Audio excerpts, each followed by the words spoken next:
Hello class 11th। आज हम हमारे क्लास 11th का फर्स्ट चैप्टर स्टार्ट करने वाले हैं, जो कि है some basic concepts of chemistry.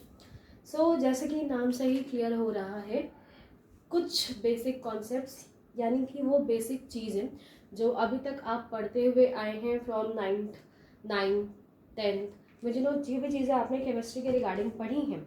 सो वो सारी चीज़ें एक बार एज ए इंट्रोडक्शन उन चीज़ों को यहाँ पर डिस्कस किया गया है, बताया गया है, एंड उन्हीं के बारे में हमें इस चैप्टर में बेसिकली पढ़ना है। और कुछ ऐसे भी टर्म्स हैं जो हमें हमारे जो कॉन्सेप्ट्स हैं आगे, जो हम अभी फर्स्ट ईयर सेकेंड ईयर में पढ़ने वाले हैं, वहाँ पर भी वो यूज़ होंगे।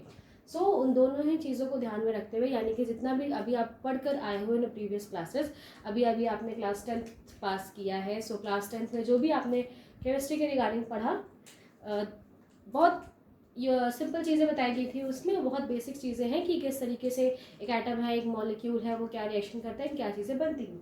और ऑल्सो आपने वहाँ पे पीरियोडिक क्लासिफिकेशन पढ़ा होगा कि कितने एलिमेंट्स हैं, उनका कौन कौन से ग्रुप हैं इन द पीरियोडिक टेबल। सो ये सब चीज़ें हम वहाँ पर कवर कर चुके हैं आज। और 11th से आपको जो डिस्कस करना है, ठीक है, वो फर्दर हमारे जो भी एलिमेंट्स हैं या ग्रुप है या फिर जो डिफिकल्टी लेवल है, वो इन द सेंस थोड़ी सी इंक्रीज होगी। आज जो हम पढ़ने वाले हैं वो चैप्टर है some basic concept of chemistry, जिसमें हमें ये देखना है कि फर्स्ट तो हमें ये पता करना है कि केमिस्ट्री क्या है। फर्स्ट क्वेश्चन,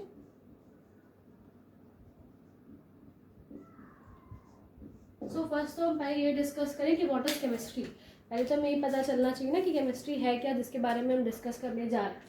अगर हम एक सिंपल लैंग्वेज में कहें, जो भी चीज़ें हैं आपके आसपास, जितनी भी चीज़ें आपके आसपास है, अगर आप एक रूम में हैं या फिर आप बाहर हैं, आप कहीं भी जाते हैं, so when ever you have what ever you have and when ever you have, अगर आप कहीं पर भी हैं और क्या कुछ भी है आपके पास, वो सारी चीज़ें किसी ना किसी स्मॉल एटम से या फिर मैटर से या मॉलिक्यूल से मिलकर बनी हैं। सो इन शॉर्ट हम कह सकते हैं कि इसमें हम स्टडी करेंगे, किसकी स्टडी करेंगे? Study of matter.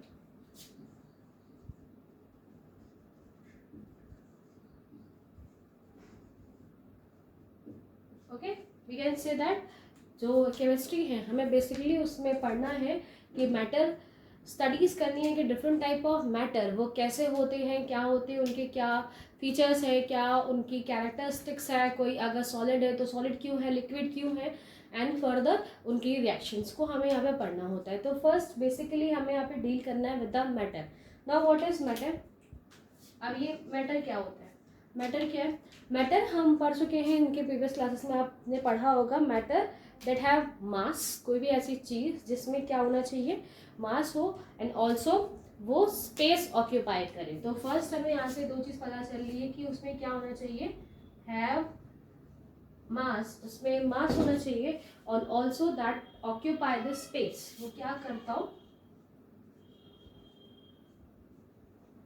Space occupy करे। आप अगर उसे किसी जगह पर रख रहे हैं, तो वो जैसे कि फॉर एग्जांपल अगर ये बोर्ड ही है, मैंने यहाँ पे इसे रखा है, सो उसने मेरा इतना स्पेस क्या कर लिया, ऑक्यूपाई कर लिया, राइट। सो ये क्या है, ये एक मैटर है, ये बहुत सारे स्मॉल एटम्स एंड मॉलिक्यूल से मिलकर बना हुआ एक मैटर है, जिसमें इसका खुद का एक मास है। इसे आप उठाएंगे, सो देयर इज सब कुछ आपको फोर्स वेट लगेगा इसका, तो but there is difference between the mass and weight, वो भी हम डिस्कस करेंगे। बट इसका अपना एक कुछ मास है, एंड ऑल्सो वो एक स्पेस प्रॉपर कवर करते हैं। एंड ऑल्सो ये मार्कर है, मैंने मार्कर्स रखे हुए हैं हमारे पास। इन मार्कर्स का भी बेटा क्या है, एक अपना मास है, मैंने इसको होल्ड करके रखा होगा अपने हाथ में, और ऑल्सो ये एक स्पेस को कवर कर रहा है, ठीक है, एक स्पेस है। अगर मैं इसके आगे यहाँ पर रख दूँ, वेट, अगर हम इसे यहाँ पर अरेंज करके रख देते हैं, तो आपको दिख रहा है कि जो मास पहले बोर्ड ने कवर किया था, उसका थोड़ा सा मास इस मार्कर ने भी कवर कर लिया, राइट। सो बेसिकली इन सब चीज़ों से सिर्फ आपको ये बताना चाह रही थी मैं कि जो भी मैटर होता है that have mass and that occupy space. Also after that अगर आप बुक में देखेंगे तो जो आपका चैप्टर है उसमें स्टार्टिंग में बताया गया है about the history of chemistry, कि किस तरीके से केमिस्ट्री डेवलप हुई, पहले केमिस्ट्री कहाँ पर खोजी गई, क्या क्या कॉन्सेप्ट्स थे उस टाइम के, कैसे लोगों को पता चला अबाउट द केमिस्ट्री, एंड कुछ ऐसे अभी भी चीज़ें हैं जो ये शो करती है कि जो केमिस्ट्री है वो बहुत पहले से थी। लाइक हमने पढ़ा है कि कुछ ऐसे पहले साइंटिस्ट थे, चरक एंड ऑल, जो आयुर्वेद के बारे में बहुत अच्छी नॉलेज थी उनको, उस टाइम भी जो सर्जरीज है वो पॉसिबल हो पाती थी। तो कैसे होती थी? बिकॉज देयर सम साइंस कुछ केमिस्ट्री थी वहाँ पर। और दूसरी जो आर्किटेक्चर आप देखते हैं कि जो इमारतें बनी हुई है प्राचीन काल की, वो कैसी है बेटा? वो बहुत यूनिक स्ट्रक्चर है, बहुत अच्छे तरीके से बनाई गई है, बहुत मटेरियल्स का यूज़ करके बनाया गया है। सो ये सारी चीज़ें हैं, इन सब चीज़ों से एक आइडिया मिलता है कि इन अ प्रीवियस टाइम था वहाँ पर भी हमें केमिस्ट्री के बारे में पता था। ऑफकोर्स चीज़ें थी केमिस्ट्री की, बट ये हो सकता है कि वेल नोन नहीं थे उसके बारे में कि ऐसा है, ये एलिमेंट है, इसका ये नाम है। वो तो धीरे धीरे जैसे जैसे डेवलपमेंट हुआ वैसे मिलते हैं। सो जो स्टार्टिंग के पेजेस हैं आपकी एनसीईआरटी बुक में, वहाँ पे अबाउट द डेवलपमेंट बताया गया है, बहुत ईजी लैंग्वेज में लिखा हुआ है, तो आप उसे ईजिली अगर आप बुक से पढ़ सकते हो, सो वेरी ईजी, वहाँ पर ऐसे कुछ डिफिकल्ट नहीं है। ब्रांचेस की बात करें अगर केमिस्ट्री की, या केमिस्ट्री के कितने ब्रांचेस होते हैं, तो फिलहाल ऐसे तो बहुत सारे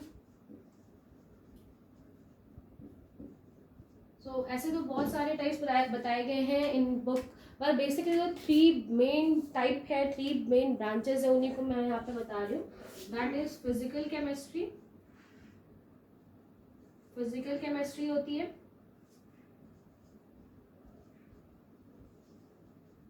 इनऑर्गेनिक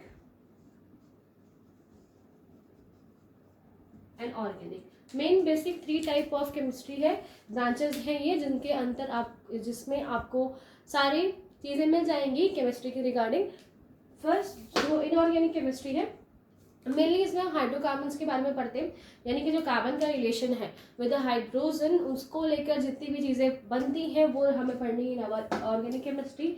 इनऑर्गेनिक केमिस्ट्री की बात करें तो इसमें वो सारे एलिमेंट्स, वो सारे कंपाउंड्स जितने भी अभी आपने पढ़े इन पीरियोडिक टेबल, उन सब के बारे में, उनको पीरियोडिक टेबल में कहाँ रखा गया है, क्यों, किसकी पोजीशन कैसी है, electronegative sense, all these things हम पढ़ते हैं in our inorganic chemistry. And physical chemistry की बात करें, सो बेटा बहुत से जो फिजिकल चीज़ें हैं, राइट, हमारे पास जो सॉलिड है, लिक्विड है, गैस है, उन पे कुछ फिजिकल प्रॉपर्टीज भी अप्लाई होती है, जैसे फोर्स अप्लाई होता है। बिकॉज हम अगर यहाँ पे खड़े हैं, सो ग्रेविटेशनल फोर्स हमारे ऊपर लग रहा है, राइट। तो जितने भी एटम्स हैं या जितने भी मॉलिक्यूल्स हैं या फिर जितनी भी चीज़ें हैं हमारे सराउंडिंग्स में, उन पे कोई ना कोई फोर्स अप्लाई हो रहा होता है। तो जब हम किस फोर्स की, यानी फिजिकल थिंग की प्रॉपर्टीज को अप्लाई कर रहे हैं इन अवर केमिस्ट्री, तो वो हम पढ़ते हैं in our physical chemistry. So mainly ये 3 बेसिक ब्रांचेज है जिनके अंदर हमें क्या पढ़ना होता है, केमिस्ट्री को हम पढ़ते हैं।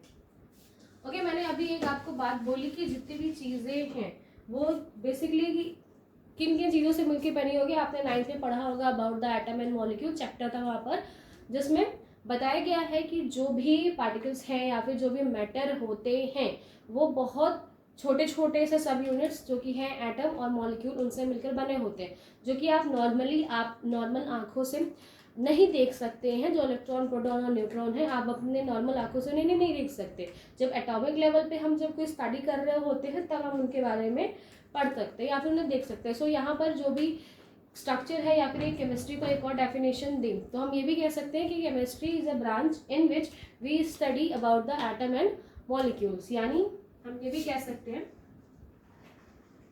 Study of atom and molecules. So in chemistry हम क्या करते हैं, इन केमिस्ट्री हम पढ़ते हैं about the atoms and molecules. Atoms और मॉलिक्यूल्स के बारे में पढ़ते हैं कि व्हाट आर द एटम्स, वो कहाँ पर यूज है, किस तरीके से एटॉमिक स्ट्रक्चर पर चीज़ें बनती हैं, मॉलिक्यूल्स क्या हैं। सो इन सब चीज़ों के बारे में हम पढ़ते हैं। सो ये जो चीज़ें थी बेसिक इंट्रोडक्शन है आपके केमिस्ट्री का। आपने पहले भी ये सब चीज़ें पढ़ी होंगी, बट बिकॉज चैप्टर ही हमारा सब बेसिक कंसेप्ट है तो उनके बारे में पढ़ना था। नेक्स्ट, आफ्टर दैट इम्पोर्टेंस बताई गई है हमारी इस केमिस्ट्री की कि क्या इम्पोर्टेंस है।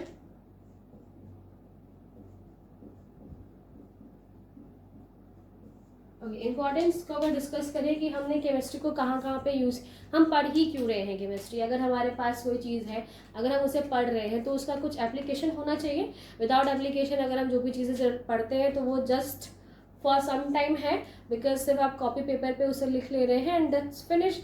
बट अगर हम कोई ऐसी चीज़ पढ़ रहे हैं जो हर तरफ है हमारे सराउंडिंग में, हमारे पास जो चीज़ें हैं जिन चीज़ों का यूज़ करके आज हम पढ़ रहे हैं, वो सारी चीज़ें कहीं ना कहीं से केमिस्ट्री से रिलेट करती हैं।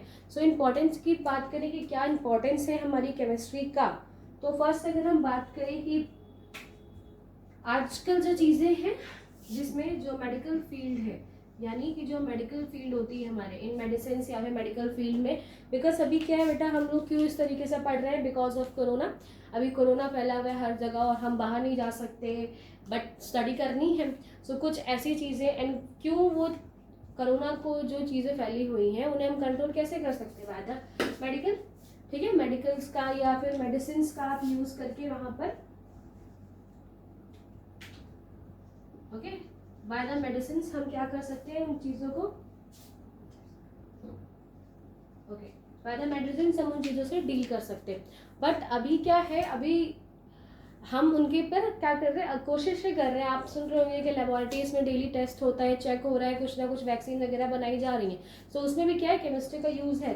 तो जितनी भी चीज़ आपके डिजीजेज होती हैं उनको क्योर करने के लिए भी केमिस्ट्री यूजफुल होती है। Also some other uses, fertiliser okay fertilisers होते हैं। फर्टिलाइजर्स जैसे हम जो भी चीज़ खा रहे हैं, उनकी जो किसान होते हैं बेटा, वो उनकी फर्टिलिटी को बढ़ाने के लिए और अपनी क्रॉप को ज़्यादा इंक्रीज करने के लिए कुछ फर्टिलाइजर्स भी यूज़ करते हैं। तो ये फर्टिलाइजर्स भी कैसे बनाए जाते हैं, बाय द सम केमिकल्स को यूज़ करके बनाया जाता है। तो आपकी केमिस्ट्री वो कहाँ यूज़ हो रही है, इन द फर्टिलाइजर फील्ड भी यूज़ की जाती है। सब अदर एग्जाम्पल्स जैसे पेंट, ठीक है, पेंट्स होते हैं, आपने वॉल पे घर पे पेंट्स होंगे, ये सब पेंट्स है, सब अदर पेंट्स को बनाने के लिए भी उनका यूज़ किया जाता है। प्लास्टिक्स, ठीक है, इसके बारे में तो हमें सबको पता ही है, प्लास्टिक्स बहुत ज़्यादा है हमारे आसपास। Poly bags and all, polymers जो होते हैं, इन शॉर्ट उनकी अपनी पूरी एक फील्ड है जो कि हम केमिस्ट्री में ही पढ़ते हैं। सो प्लास्टिक को बनाने के लिए फाइबर्स, जो कि आप कपड़े पहन रहे हैं वो फाइबर्स वगैरह, ठीक है, फाइबर्स हो गए इन चीज़ों को बनाने के लिए। सो बेसिक आप देखो कि हर एक चीज़ में केमिस्ट्री का अपना एक रोल प्ले है। अगर हम फर्टिलाइजर्स की बात करें, यानी कि डायरेक्टली हमारा जो फूड है उससे रिलेटेड होता है, सो उसमें भी केमिस्ट्री है। फाइबर्स, जो चीज़ें हम पहन रहे हैं उसमें भी केमिस्ट्री है। एंड ऑल्सो जो हमारे लिए वो सारी चीज़ें जिनसे हमारी क्या होती है, लाइफस्टाइल बहुत इजी बनती है, अच्छी बनती है, वो सब चीज़ें कहीं ना कहीं केमिस्ट्री के थ्रू ही बनकर आती हैं। सो इम्पॉर्टेंस, एंड ऑल्सो मैं कहूँ एक और रोल है, वेपन्स होते हैं, वेपन्स जो बनाए जाते हैं उसमें जो गन पाउडर एंड ऑल है वो भी सब कहाँ से बनता है, सब केमिस्ट्री की ही चीज़ें। सो अगर आप बेसिक सोचो कि अभी आप इस कमरे में हो और आपके पास क्या क्या चीज़ें हैं, तो वो सब कहीं ना कहीं वो सब आपके साइंस की ही वजह से है। एंड साइंस में भी जो एटम एंड मॉलिक्यूल्स हैं, बिकॉज एटम एंड मॉलिक्यूल्स ही मिलकर कोई चीज़ बनाते हैं। सो यहाँ से आपको इम्पोर्टेंट समझ में आएगी कि किस तरीके से केमिस्ट्री हमारे लिए ज़रूरी है। सो इन दिस वीडियो बस मैंने आप यहीं तक रखती हूँ मैं इसको, जहाँ पर मैंने आपको ये बताया कि कुछ बेसिक कॉन्सेप्ट कि हम केमिस्ट्री को पढ़ क्यों रहे हैं, वो क्या इंपॉर्टेंस है उसकी। And in next video we will discuss the next topic.